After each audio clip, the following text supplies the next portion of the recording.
Je me suis réveillé avant même que l'alarme ne se déclenche, comme toujours. Le soleil n'était pas encore complètement levé, mais la faible lumière du matin commençait à envahir mon petit appartement. J'ai regardé l'horloge qui indiquait 17h30. Il était temps de se lever. Le silence de la maison m'enveloppait, mais j'entendais déjà les bruits de la ville qui se préparait à se réveiller. L'odeur du café frais a rapidement envahi l'air alors que je versais de l'eau dans la bouilloire, mon rituel quotidien. Chloé dormait toujours, enveloppée dans sa couverture colorée, le visage serein, loin des soucis qui me tourmentaient. La scène était si ordinaire qu'on aurait dit un tableau, une mère et sa fille, vivant dans un petit appartement, se battant tous les jours. J'ai souri en voyant son expression calme, mais bientôt la réalité m'a frappé comme un coup de poing dans l'estomac. Je devais m'assurer qu'elle prenait un bon petit déjeuner avant de partir travailler. « Chloé, chérie, c'est l'heure de se réveiller. » J'ai appelé en ouvrant la fenêtre pour laisser entrer la brise fraîche. Elle s'étira, les yeux encore mi-clos. « Maman, encore 5 minutes, répondit-il d'une voix endormie, en s'enfonçant plus profondément dans la couverture. « Si tu ne te lèves pas maintenant, tu n'auras pas le temps de manger. » J'ai plaisanté en essayant d'imiter une voix sévère, même si mon cœur était là, attendant qu'elle se lève et se prépare. « D'accord, d'accord. » répondit-il en se levant d'un bond, ses cheveux ébouriffés tombant sur son visage. Nous avons préparé le petit déjeuner ensemble. Pendant que je faisais frire un œuf, elle s'affairait à mettre la table, ses petites mains essayant de ranger les couverts avec un soin qui me faisait ressentir un mélange de fierté et de tristesse. « Maman, tu vas encore travailler aujourd'hui ?» a-t-il demandé en me regardant avec ses grands yeux marrons qui brillaient particulièrement. « Oui, mon amour. Une autre journée au bureau. » J'ai répondu en essayant de paraître optimiste. « Tu promets que tu reviendras bientôt ?» insista-t-il, son expression passant de la curiosité à une légère inquiétude. « Je te le promets, mon amour. Je reviens toujours. » Lui ai-je assuré en servant l'œuf dans son assiette. C'était ma façon de la calmer, même si je savais que la journée serait longue et fatigante. Nous avons bu du café ensemble et chaque bouchée que Chloé prenait me faisait me sentir un peu plus fort. C'est pour elle que je me suis battu, pour son avenir, pour une vie que je n'avais pas. Après l'avoir déposée à l'école, j'ai pris le bus pour me rendre au travail. Le voyage était toujours le même, mais chaque jour apportait son lot de nouveaux défis. En entrant dans le bâtiment de l'entreprise, je pouvais sentir la tension dans l'air. Les gens passaient devant moi sans même me regarder, comme si j'étais invisible. « Bonjour, Marie. » a dit une collègue, mais son regard a rapidement changé, comme si ma présence la dérangeait. C'était courant, mais ça faisait quand même mal. J'étais juste une femme de ménage, une ombre dans l'entreprise. Pendant que je nettoyais les tables et les salles de bain, j'entendais les murmures et les rires de certains employés qui se croyaient supérieurs. J'ai essayé de me concentrer sur mon travail, mais leurs paroles résonnaient dans mon esprit. Regarder la femme de ménage, toujours avec le sourire, comme si cela pouvait changer sa misérable vie. Je parie qu'elle ne sait même pas ce qu'est un vrai restaurant. Les mots étaient comme des coups de couteau. Je savais que ce n'était pas facile d'être une femme et noire dans un endroit comme celui-là, mais la force que j'ai trouvée chez ma fille m'a permis de rester forte. Je m'étais engagé à donner à Chloé un avenir meilleur, et je n'allais pas me laisser abattre par ses commentaires. Quand j'ai finalement terminé mon travail, j'ai poussé un soupir de soulagement. La journée a été aussi longue que prévu, mais j'y suis parvenu. Dès que j'ai reçu mon salaire, un mélange de soulagement et d'anxiété m'a envahi. L'argent couvrait à peine le loyer et les factures, mais c'était tout ce que j'avais. Marie a appelé un collègue, interrompant mes pensées. « Salut Anna » répondis-je en essayant de sourire. Elle s'approcha, avec une expression sérieuse. « Tu vas bien » a-t-il demandé, l'inquiétude inscrite sur son visage. « Je le suis, oui. Juste fatigué. » J'ai menti, mais Anna savait bien quel poids je portais. « Si tu as besoin de quelque chose, tu sais que tu peux compter sur moi. » dit-elle en me regardant dans les yeux. Je l'ai remerciée d'un signe de la main, mais le sentiment que je devais tout résoudre seul me dérangeait. En quittant le bâtiment, la lumière du soleil était plus brillante et un sentiment de liberté m'enveloppait. Mais ce sentiment fut bientôt englouti par une ombre qui approchait. Un groupe d'hommes blancs se tenait sur le trottoir, riant et parlant fort. Mon estomac s'est effondré, mais je ne voulais pas avoir l'air faible. « Regardez la femme de ménage !» a crié l'un d'eux, faisant rire les autres. J'ai continué à marcher, essayant de les ignorer, mais bientôt ils ont commencé à se rapprocher. « Et vous ?» a appelé l'un des hommes avec un sourire moqueur. J'ai senti mon cœur s'emballer et une vague de panique m'envahir. « Sortir !» j'ai crié en essayant de garder ma voix ferme. Mais ils ne se sont pas éloignés. L'un d'eux m'a attrapé le bras et un sentiment d'impuissance m'a envahi. « Qu'est-ce que tu vas faire ?» se moquait-il pendant que j'essayais de me libérer. C'est alors que tout s'est passé dans le flou. Les autres hommes se sont joints à nous et, au milieu des rires et des cris, j'ai été poussé et jeté au sol. La peur m'a saisi lorsqu'ils ont volé mon sac à main et l'argent que j'avais réussi à économiser pour le loyer. « C'est ce que tu mérites !» a crié l'un d'eux alors que j'essayais de me lever, mais ils avaient déjà disparu dans la foule. Mon monde s'est effondré. Je n'avais rien, pas d'argent, pas de force, aucune idée de comment expliquer ça à Chloé. La douleur et la colère se mélangeaient, et je me retrouvais perdu, plongé dans un océan de désespoir. « Qu'est-ce que je vais faire maintenant ?» me suis-je murmuré alors que les larmes coulaient sur mon visage. La lutte quotidienne semblait avoir pris fin, mais je n'étais pas prêt à abandonner. Pas encore. La porte de mon appartement s'ouvrit lentement et l'air était lourd. J'étais en état de choc. La réalité de ce qui venait de se passer m'a frappé comme un coup de poing dans le ventre. L'argent que j'avais réussi à économiser avec tant d'efforts, la sécurité que je croyais avoir dans ma vie, tout a été détruit en un clin d'œil.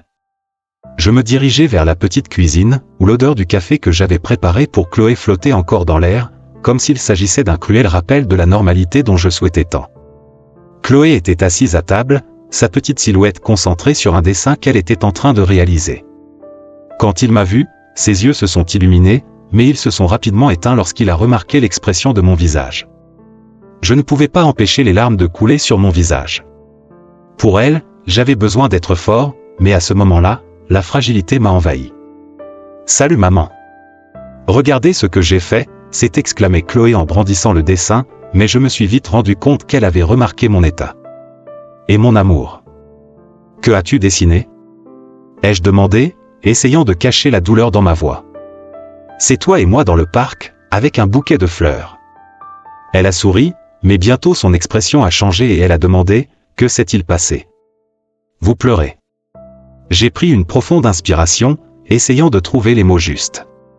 Chloé, j'ai eu un problème. Certains hommes, ils m'ont attaqué et ont volé mon argent. L'expression de Chloé se transforma en confusion et inquiétude. Mais, maman, tu n'étais pas avec eux? Vous n'aviez pas votre argent? Je ne pouvais rien faire. Ils étaient trop nombreux et j'étais seul, et j'expliquais, alors que les larmes coulaient désormais librement. Je suis vraiment désolé, mon amour. Je ne sais pas comment nous allons payer le loyer ce mois-ci. Mais maman, tu trouves toujours un moyen. Tu es fort, n'est-ce pas? dit Chloé en essayant de me réconforter avec l'innocence d'un enfant. J'aimerais toujours être forte, mais parfois je me sens tellement perdue, tellement désespérée. L'émotion m'a envahi et je n'ai plus pu retenir mes larmes. Chloé s'est levée et s'est approchée de moi en m'entourant de ses petits bras. Ne t'inquiète pas, maman. Je vais t'aider, dit-elle avec une détermination que seul un enfant peut avoir. Trouvons un chemin ensemble. Ces mots étaient un baume pour mon âme, mais la réalité nous pesait toujours. Le loyer était dû, et sans ce salaire durement gagné, il n'y avait aucun moyen de garder un toit au-dessus de nos têtes. L'idée de perdre l'endroit où ma fille a grandi me terrifiait. Il fallait que je fasse quelque chose, et vite. Cet après-midi-là, j'ai décidé d'assister à une réunion avec d'autres nettoyeurs. Nous avions prévu de nous rencontrer dans une petite salle communautaire et j'avais besoin de leur force. À mon arrivée, j'ai vu des visages familiers, des femmes qui, comme moi, luttaient quotidiennement pour subvenir aux besoins de leur famille. Certains étaient debout, discutant avec animation, tandis que d'autres semblaient plus réservés, comme si le poids de leur propre combat les avait épuisés. « Marie, tu es venue. » Carla, une collègue, m'a accueilli avec un câlin serré. « Nous étions inquiets pour vous. » Ce qui s'est passé? J'ai pris une profonde inspiration et j'ai partagé mon histoire. Les mots sont sortis comme une explosion, et pendant que je parlais, j'ai réalisé que je n'étais pas seul. Beaucoup d'entre eux avaient déjà vécu des situations similaires, et des histoires de discrimination et de violence ont commencé à circuler. Une femme plus âgée, donna Lucia, et éleva la voix. Moi aussi, j'ai été attaqué une fois. Je revenais du travail et un groupe de jeunes m'entourait. Ils m'ont poussé et ont pris mon sac. Je savais que ce n'était pas seulement moi.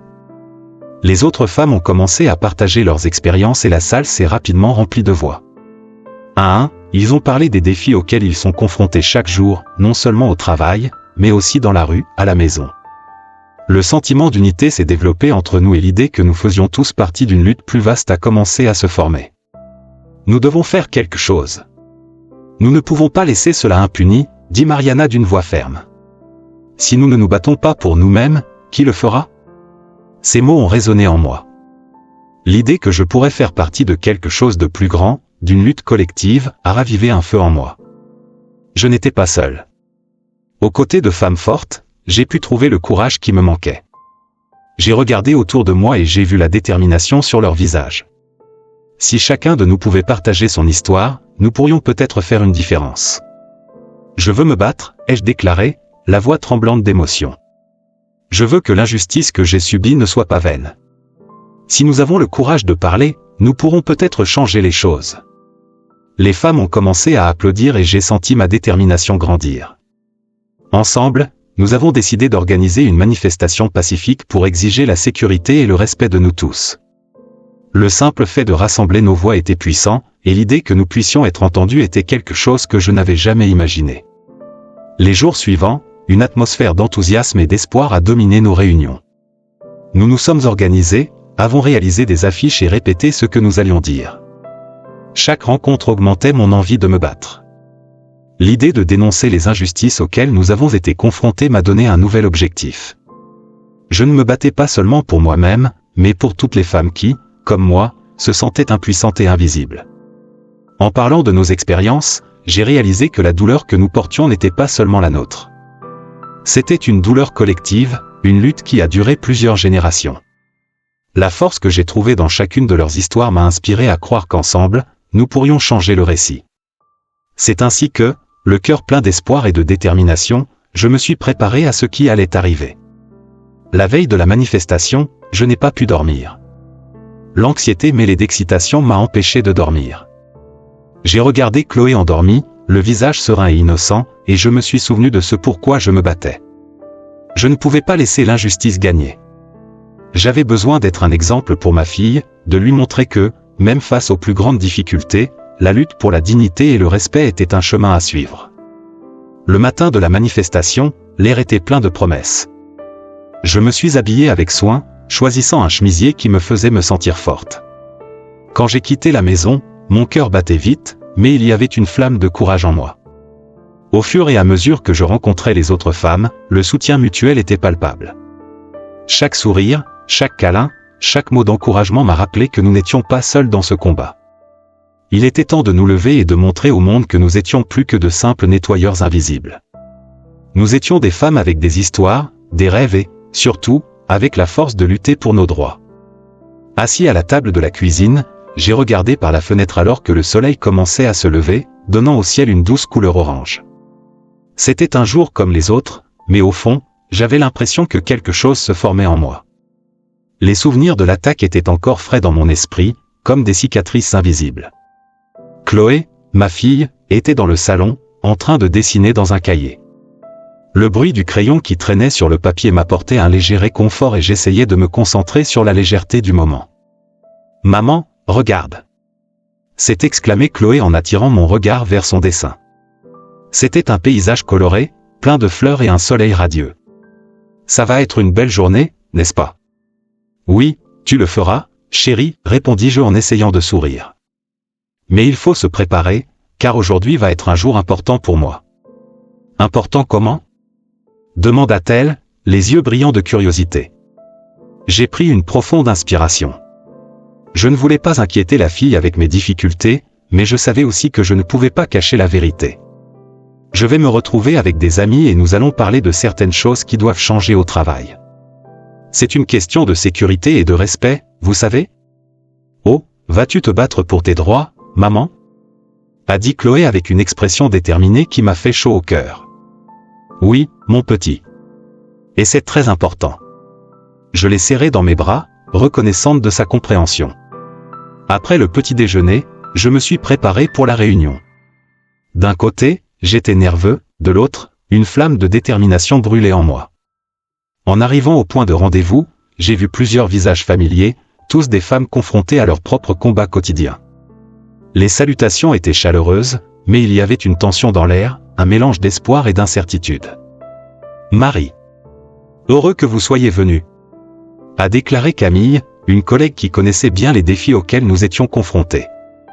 Je ne pouvais pas rester en dehors de ça, répondis-je, essayant de transmettre ma confiance même si mon cœur battait à tout rompre. Nous nous sommes retrouvés dans un petit café qui est devenu pour nous un refuge. Les chaises en bois craquaient sous le poids de nos histoires. La conversation a commencé à couler et bientôt nous avons partagé des expériences douloureuses, les regards que nous avons reçus, les mots durs que nous avons entendus. C'était comme si chacun de nous soulevait un lourd fardeau. « Je n'en peux plus, » dit Anna, la voix tremblante. « Je travaille dur tous les jours et pourtant je suis traité comme invisible. Et la sécurité ? Il est intervenu. Ce qui m'est arrivé n'est pas un cas isolé. Il faut des mesures efficaces, il faut du respect. Unissons-nous, suggéra Camille. Une démonstration. Si nous faisons cela ensemble, nous pouvons attirer l'attention sur ce à quoi nous sommes confrontés. L'idée a résonné en moi comme un écho lointain, et soudain j'ai eu l'impression que la peur se dissipait. À chaque mot, à chaque idée partagée, j'avais l'impression que nous construisions quelque chose de plus grand que nous-mêmes. Nous devons faire ça, s'est exclamée Anna. Nos voix doivent être entendues. Nous avons convenu de nous revoir pour planifier tous les détails. J'ai quitté ce café avec un mélange d'adrénaline et d'espoir. En rentrant chez moi, Chloé regardait un dessin animé, et je me suis assis à côté d'elle, essayant de cacher l'anxiété qui m'envahissait. « Maman, tout ira bien, n'est-ce pas ?» a-t-il demandé en me regardant avec inquiétude. « Oui, je le ferai, chérie. Je suis juste en train de me préparer pour quelque chose de grand. » J'ai essayé de sourire, mais la vérité est que l'insécurité me suivait comme une ombre. Le jour de la manifestation arriva et la matinée fut ensoleillée, comme si l'univers conspirait en notre faveur. Le cœur battant, je portais une blouse noire et un gant, symbole de notre combat. En me regardant dans le miroir, j'ai réalisé que la femme qui me regardait était une version plus forte de moi-même. « Maman, tu es magnifique », dit Chloé en se préparant à aller à l'école. « Merci mon amour. » J'ai souri, mais je n'ai pas pu empêcher une ombre d'inquiétude de passer sur mon visage. Le chemin menant au site de démonstration était rempli d'énergie électrique. Les femmes ont commencé à se rassembler, chacune apportant des affiches et des slogans. La nervosité initiale a été remplacée par une vague de courage collectif. En regardant autour de moi, j'ai vu des visages déterminés et des regards pleins d'espoir. « Allez, les filles !» J'ai crié en brandissant ma pancarte indiquant « Respect et sécurité maintenant ». Notre voix est puissante. Les femmes autour de moi ont commencé à crier des slogans et l'atmosphère était remplie d'un sentiment d'unité. Le son de nos voix résonnait dans la rue, attirant l'attention des passants. Le soutien de ces femmes m'a donné le sentiment de ne pas être seul. « Marie. » Un journaliste s'est approché, tenant un appareil photo. « Pourriez-vous nous parler un peu de la raison de la manifestation ?» Mon cœur s'emballa. Ce fut un moment décisif. J'ai pris une profonde inspiration et, d'une voix ferme, j'ai parlé à la caméra. Nous sommes là pour revendiquer notre droit à la sécurité et au respect au travail. Nous ne pouvons plus être traités comme invisibles. L'émotion a grandi en moi, et à chaque mot j'avais l'impression de donner la parole à toutes les femmes qui avaient jamais souffert. Nous sommes des mères, des filles, des sœurs et nous méritons la dignité. Pendant que je parlais, j'ai vu des gens s'arrêter pour écouter. Le regard curieux d'une femme plus âgée, les expressions compréhensibles des jeunes passants. C'était une connexion qui allait au-delà des mots, un réseau invisible de solidarité. Une fois terminé, j'ai été accueilli par des applaudissements et des cris de soutien. L'adrénaline coulait dans mes veines et j'avais l'impression que nous écrivions l'histoire. Ce n'est que le début, a crié Camille, à côté de moi. Faisons du bruit jusqu'à ce que nous soyons entendus. La démonstration se poursuivait et l'énergie semblait augmenter à chaque instant. Les femmes se sont embrassées, partageant des histoires et se renforçant mutuellement. J'étais tellement impliqué que j'en oubliais presque la peur qui m'accompagnait. La lutte était réelle et j'en faisais enfin partie activement et visiblement. Le sentiment de puissance et d'unité entre nous était palpable. Nous savions qu'il y avait encore un long chemin à parcourir, mais à ce moment-là, nous étions ensemble et c'était déjà une victoire. La démonstration a été un succès, mais je ne savais pas ce qui m'attendait ensuite. En rentrant chez moi, mon cœur battait encore avec l'adrénaline du moment, les voix des femmes résonnaient dans mon esprit et la détermination que je ressentais m'a donné la force d'affronter tout ce qui se présentait à moi. Cependant, en entrant dans l'appartement, la froide et dure réalité m'a frappé comme une vague. Chloé était assise à la table de la cuisine, en train de faire ses devoirs, mais son regard était inquiet, et ça me dérangeait. « Maman, ça va ?»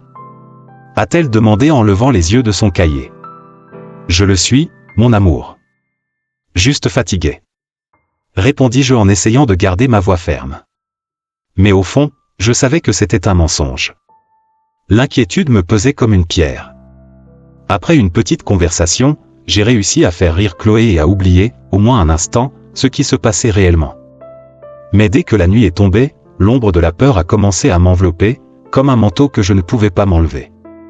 Je me suis couché, mais le sommeil n'est pas venu. Au lieu de cela, des pensées terrifiantes ont envahi mon esprit. Et si ces menaces devenaient réelles? Et s'il m'arrivait quelque chose, à moi ou à Chloé? Cette nuit-là, j'ai rêvé de l'attaque. Les visages des hommes, leur rire cruel et le sentiment d'impuissance m'ont réveillé en sursaut. Je me suis réveillé haletant et la première chose que j'ai faite a été de vérifier si Chloé allait bien. Je suis allé dans sa chambre et, la voyant dormir paisiblement, j'ai ressenti un soulagement momentané, mais bientôt l'angoisse est revenue. Que pourrais-je faire pour la protéger? Dans les jours suivants, les menaces ont commencé à arriver. D'abord, c'était une note laissée sur la porte. « Tais-toi, femme. Tu ne sais pas avec qui tu joues. » Mon cœur s'emballa. J'ai regardé Chloé, distraite par son dessin, et je me suis demandé si elle se rendait compte de ce qui se passait. Je ne voulais pas qu'elle ait peur, mais la vérité est que j'avais peur. Chaque jour qui passait, ma peur devenait plus palpable. « Mère ?» Chloé m'a appelé, interrompant mes pensées. « Oui, ma chérie ?» Je l'ai regardée, essayant de garder une expression calme. « Quelque chose vous inquiète? Vous avez été différent. » Son innocence m'a brisé le cœur. Comment pourrais-je lui expliquer que le monde était un endroit cruel et que nous étions confrontés à une bataille? Non, mon amour. Tout va bien. C'est juste une dure journée. Encore une fois, j'ai menti, mais c'était la seule chose que je pouvais faire. Je ne voulais pas qu'elle ressente le poids de ce que je portais. Le lendemain matin, j'ai décidé que j'avais besoin de soutien. Il était temps de demander de l'aide, pas seulement à des amis, mais à quelqu'un qui pourrait me guider sur la façon de gérer la situation. Je me suis souvenu d'une organisation que je connaissais qui luttait pour les droits des travailleuses. Le cœur battant, j'ai décroché le téléphone et j'ai appelé. La voix à l'autre bout du fil était accueillante et ferme. La femme qui a répondu s'est présentée comme étant Anna et a écouté attentivement mon histoire. Elle m'a encouragé à visiter le bureau de l'organisation. « Tu n'es pas seule, Marie. Beaucoup de femmes ont vécu ça. Battons-nous ensemble, dit-elle, et cela m'a redonné un peu d'espoir. » Quand je suis arrivé au bureau, j'ai été accueilli par Anna et d'autres femmes qui partageaient des histoires similaires. Certains avaient vécu des expériences encore plus terribles que la mienne. C'était un soulagement de voir que je n'étais pas seul, qu'il y avait un espace sur où je pouvais exprimer ma peur et ma colère. « Ce que vous devez faire maintenant, c'est tout documenter » m'a demandé Anna. « Il nous faut des preuves. Cela inclut les menaces que vous avez reçues. Avez-vous déjà pensé à aller voir la police? » Je ne sais pas. Je secouai la tête avec hésitation. J'ai peur que cela empire les choses. Je comprends ta peur, mais la seule façon d'arrêter cela est de leur faire face. Si ce n'est pas vous, qui? Vous êtes plus fort que vous ne le pensez. La détermination dans sa voix a commencé à m'infecter. La conversation m'a donné un peu de courage et, déterminé à ne pas laisser la peur me dominer, j'ai commencé à tout écrire. Les menaces, les expériences de discrimination au travail, tout ce dont je me souvenais. Chaque mot que j'écrivais était comme un poids de moins sur mes épaules. Au cours des jours suivants, j'ai commencé à recueillir davantage d'informations, en discutant avec mes collègues de leurs expériences. Certains avaient déjà été confrontés à des situations de harcèlement et de violence, et en partageant leurs histoires, le sentiment d'unité s'est renforcé. C'était un puissant rappel qu'ensemble nous étions plus forts. Un matin, alors que je buvais un café, Chloé s'est approchée et a rompu mon silence. Elle semblait plus mature que son âge ne l'indique. « Maman, tu fais quelque chose d'important, n'est-ce pas ?» a-t-elle demandé avec une sincérité qui m'a fait arrêter. « Oui mon amour. J'essaie d'aider d'autres femmes, tout comme vous m'aidez chaque jour. » La réponse est venue de moi comme une impulsion. Je voulais qu'elle sache que je me battais, pas seulement pour moi, mais pour nous deux. « Moi aussi, je veux aider. » dit-elle, les yeux brillants. « Tu aides déjà, Chloé. Être simplement vous-même et me soutenir. » Je l'ai serrée dans mes bras, sentant que, malgré tout, il y avait encore de la lumière dans nos jours. Chaque jour qui passait, la pression augmentait, mais j'étais déterminé à ne pas me laisser abattre. Les rencontres avec Anna et les autres femmes sont devenues une source de force. C'étaient des mères, des sœurs, des amis et leurs histoires ont résonné dans mon cœur. Leur combat est devenu mon combat et, ensemble, nous étions déterminés à faire la différence. Un soir, après une autre réunion, je suis rentré à la maison avec un nouveau plan. En entrant, j'ai vu Chloé en train de regarder un dessin animé. Elle m'a regardé et a souri, et à ce moment-là, j'ai réalisé que tout ce que je faisais était pour elle. J'avais besoin d'être fort, pas seulement pour moi, mais pour nous tous. Les menaces ont continué, mais j'avais un nouveau but. « Chloé, es-tu prête pour une nouvelle journée ?» ai-je demandé, essayant d'apporter une certaine normalité. « Toujours. » répondit-elle avec enthousiasme. Ainsi, même avec la peur qui nous guettait, j'avais l'impression que nous entamions une nouvelle phase, une phase dans laquelle nous ne serions plus seulement des victimes, mais des combattants. À chaque pas que je faisais, je sentais que le courage grandissait en moi et que, même si c'était difficile, je n'étais pas seul. Ensemble, nous relèverons tous les défis que le monde nous lancera. La lumière du soleil filtrait timidement par la fenêtre de mon petit appartement et je savais que je ne pouvais pas perdre de temps. Avec l'aide d'une tasse de café chaud, j'ai commencé à réviser les notes que j'avais prises la veille. L'avocat m'avait chargé de recueillir les témoignages d'autres femmes qui, comme moi, connaissaient bien le côté sombre du milieu de travail dans lequel nous évoluions. Le poids des responsabilités m'a poussé, mais en même temps, une vague d'insécurité m'a enveloppé. Et si personne ne voulait parler? Et s'ils avaient peur, ai-je pensé. Chloé dormait toujours, son visage serein et innocent contrastant avec la tempête qui se déroulait dans mon esprit. L'idée que la vie de ma fille était liée à mon combat m'a donné de la force et je savais que je ne pouvais pas reculer. Je me suis levé, j'ai pris mon téléphone et j'ai commencé à appeler des collègues. La première à répondre fut Anna, une femme avec qui il échangeait toujours des mots d'encouragement pendant les pauses. « Anna, tu peux me parler ? » « C'est important, » dis-je en essayant de cacher l'anxiété dans ma voix. « Bien sûr, Marie. » Qu'y avait-il ? Elle avait l'air inquiète. « J'ai besoin de rassembler quelques déclarations pour un dossier. Seriez-vous prêt à m'aider ?» Il y eut une pause à l'autre bout du fil. Je pouvais presque entendre son cœur battre. Anna a toujours été une femme forte, mais cette situation l'a profondément affectée. Je vais y réfléchir, mais l'hésitation était évidente. Tu sais que ces choses sont compliquées. Je sais, Anna. Mais c'est exactement ce que nous devons changer. Nous ne pouvons pas rester silencieux. Nous sommes tous dans le même bateau. Après quelques minutes de conversation, elle a accepté de me rencontrer plus tard. J'ai raccroché et un sentiment de soulagement a envahi mon corps. Un pas franchi, mais il en reste encore bien d'autres. Au réveil de Chloé, la maison était déjà pleine de vie. Elle m'a accueilli avec un sourire qui a égayé ma journée et m'a rappelé ce qui était en jeu. « Maman, tu vas travailler aujourd'hui ?» a-t-elle demandé en mettant ses cheveux en chignon en désordre. « Je le ferai, mon amour. Mais d'abord, je dois faire des choses importantes. » Je savais que la vérité pourrait être difficile pour elle, alors j'ai choisi de ne pas entrer dans les détails. « Tout va bien. Je ferai un dessin pendant que tu travailles. » Elle est allée à sa petite table et a commencé à griffonner, sa douce innocence m'apportant un peu de paix. Plus tard, j'ai rencontré Anna dans un café près de notre quartier. Elle avait l'air nerveuse mais déterminée. Nous nous sommes assis à une table au fond, à l'abri des regards indiscrets. « Alors, Marie, qu'est-ce que tu as en tête ?» a-t-il demandé en regardant autour de lui comme s'il espérait que quelqu'un nous entendrait. Nous devons recueillir les déclarations de tous ceux qui se sentent menacés ou discriminés. Si nous parvenons à rassembler un bon chiffre, nous pourrons le présenter à la police. Pensez-vous que cela fonctionnera? Elle avait l'air sceptique, mais je pouvais voir une étincelle d'espoir dans ses yeux. Si nous n'essayons pas, nous ne le saurons jamais. Et je ne veux pas garder le silence. La conversation s'est déroulée et Anna a commencé à parler de ses propres expériences.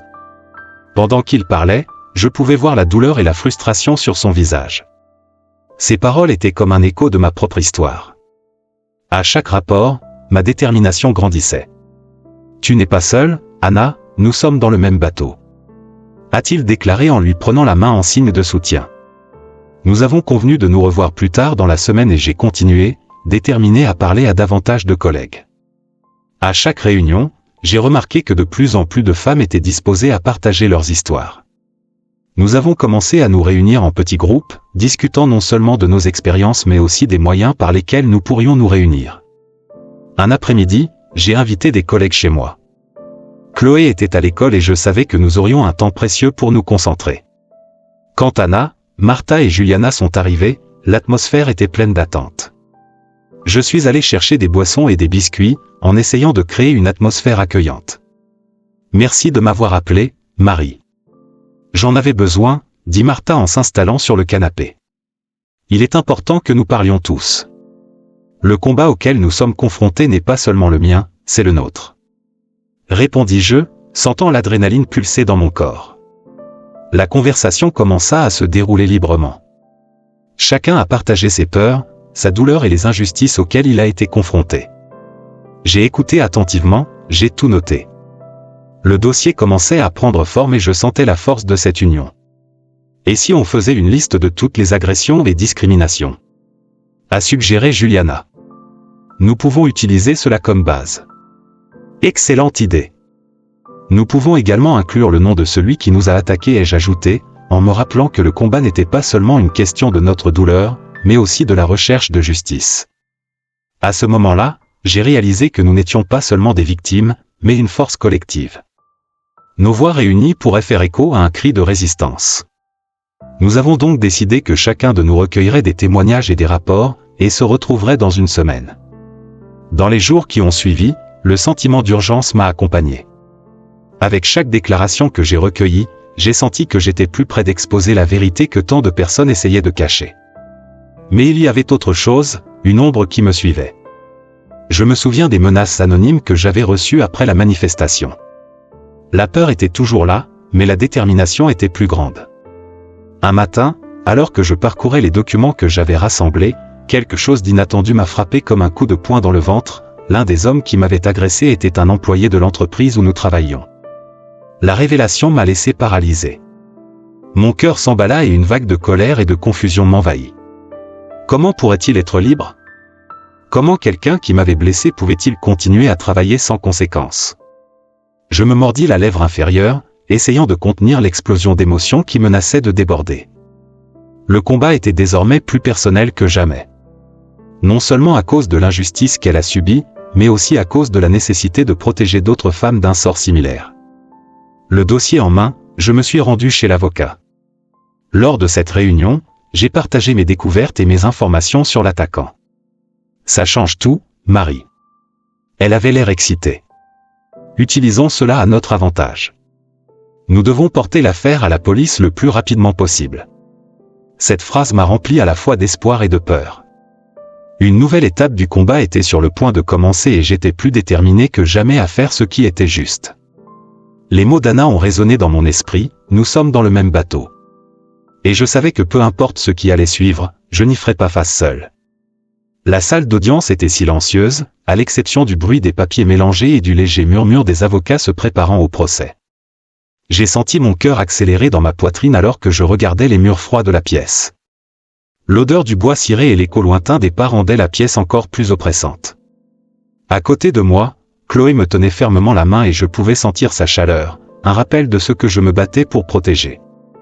Sa présence m'a donné du courage, mais elle m'a aussi rappelé le poids de la responsabilité que je portais sur mes épaules.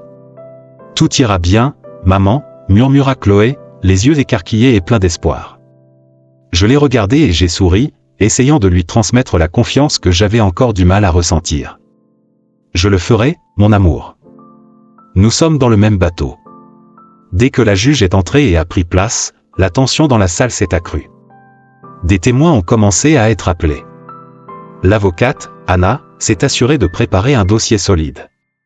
Elle avait rassemblé des déclarations et des preuves, et je savais que toutes ces femmes qui avaient partagé leurs histoires avec moi les partageaient avec moi. Le premier à témoigner était un collègue qui avait également été victime de harcèlement. Elle parlait fermement, sa voix résonnant dans la pièce. Je ne pouvais pas rester silencieuse. Ce qui est arrivé à Marie aurait pu arriver à n'importe lequel d'entre nous, a-t-elle dit, et j'ai senti la vérité dans ses paroles. La solidarité de ces femmes m'a donné un nouvel encouragement. Quand ce fut mon tour de témoigner, la nervosité m'a presque paralysé. Mais en regardant Chloé, je me suis rappelé ce qui était réellement en jeu. J'ai pris une profonde inspiration et me suis dirigé vers la barre des témoins. Marie, peux-tu nous raconter ce qui s'est passé le jour de l'attaque ? Demande Anna avec un regard encourageant. Oui, répondis-je, essayant de contrôler le tremblement de ma voix. Je quittais le travail, comme d'habitude. Il était tard et je réfléchissais à la façon dont je pourrais acheter quelque chose de spécial pour ma fille. Puis, ils sont apparus, un groupe d'hommes.